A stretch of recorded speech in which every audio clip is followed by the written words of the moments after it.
A pergunta é, o risco de romper aquilo ali, de dar um furo na prótese e vazar silicone para dentro de você. Isso existe, doutor? Como é que é esse risco? Então o que acontece? Você tem basicamente 3 tipos de prótese. Você tem uma prótese chamada de texturizada, que ela teria uma superfície assim, um pouquinho rugosa. Você tem prótese de microtexturas, que ela é rugosa, mas ela é mais fininha, mais lisa, vamos colocar assim. E tem aquelas que eu lhe falei que é de poliuretano, que a superfície parece um veludo, certo? Então, a única coisa que muda nesses 3 modelos de prótese é a superfície. Agora, lá dentro é todo mundo igual, certo? Que é um gel de silicone de alta coesividade. O que quer dizer isso? Quer dizer o seguinte, se eu tiver com uma prótese aqui na minha mão, eu apertar ela, o gel ele sai um pouquinho, mas na hora que eu solto, ele volta. Entendeu?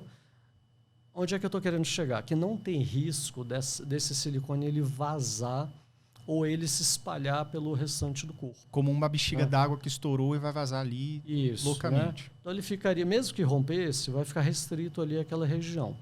E tem um outro detalhe, sempre que a gente coloca a prótese, o organismo ele forma ao redor do silicone uma cápsula, certo? Isso é em todos os casos. É como se fosse uma reação de corpo estranho. É tipo uma ostra. Você coloca um corpo estranho, ele vai tentar isolar aquilo ali. Exatamente. Entendi. Então, você tem a prótese ali no meio, ele forma como se fosse uma cápsula ali em volta que isola aquilo. Então, mesmo que essa prótese ela se rompa, vai ficar todo mundo preso ali dentro, entendeu? Então, não tem risco disso espalhar para outros lugares. Entendi.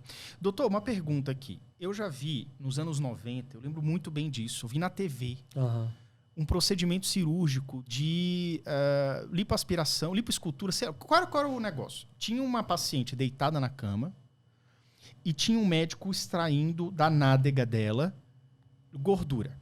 Certo. Aí, tava injetando tipo no rosto, para levantar a bochecha, sei lá. Cara, mas eu lembro muito bem disso, que o cara, ele pegava a seringa e fazia assim, ó, tá. Eu achava assim, eu fiquei muito assustado com aquilo. Eu imagino que, enfim, não sei se é um procedimento que é usual até hoje. Como é que é feito isso? A extração da gordura de um local para colocar em outro? É uma máquina de sucção? Tem que fazer força mesmo para tirar? Como é que é feito isso, doutor?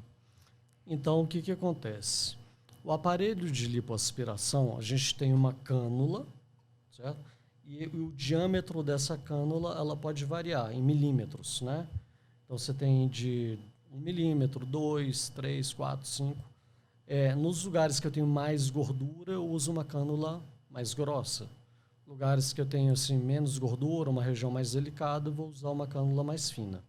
Então, você tem essa cânula que ela fica ligada numa mangueira, e essa mangueira ele fica ligado num aparelho, que é o lipoaspirador. Na verdade, é um aparelho que ele vai fazer um vácuo. Ele chupa, certo? Certo.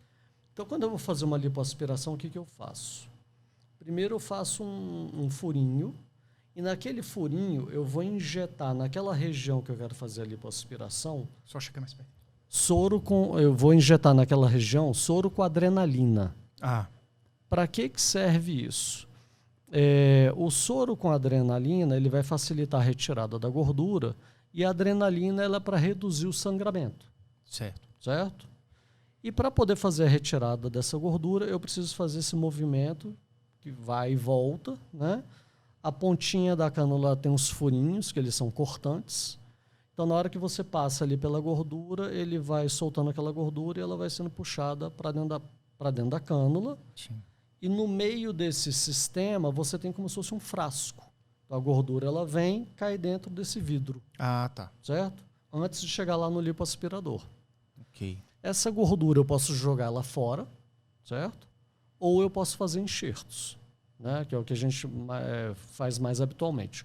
O mais comum é você fazer um enxerto no bumbum, né? Para aumentar o bumbum, às vezes tem alguma irregularidade, alguma coisa naquela região, então você faz enxerto nessa área. Mas, atualmente, tem sido muito utilizado também para outras coisas, os enxertos de gordura.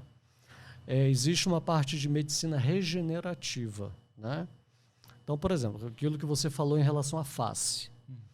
A gente vai ficando mais velho, os tecidos da face eles vão caindo, a pele ela vai soltando, certo? Certo.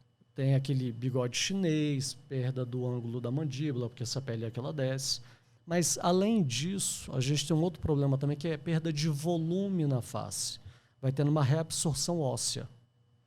Então, o osso aqui dessa região malar, ele vai reabsorvendo, vai ficando fundo aqui na região temporal.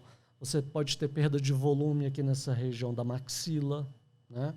Então, por exemplo, quando você vai fazer uma cirurgia de face atualmente, então, além de reposicionar o tecido, botar a pele, suspender a pele, vamos colocar assim, sim, a gente também pode fazer enxertos de gordura nessas regiões, que elas vão ajudar a dar volume, né?